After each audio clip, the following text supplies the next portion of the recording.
கண்மலைகள் பெயர்க்கும்படியா கர்த்தர் என்னை கரம் பிடித்தார்.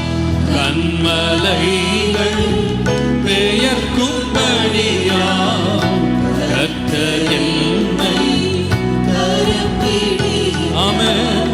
காத்திருந்து பலனடைந்து கழுகு போல எழும்பிடுமே. காத்திருந்து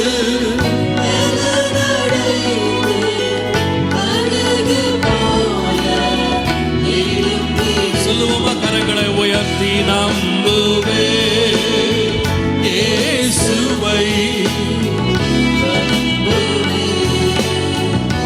இயேசுவை நம்புவே இயேசுவை.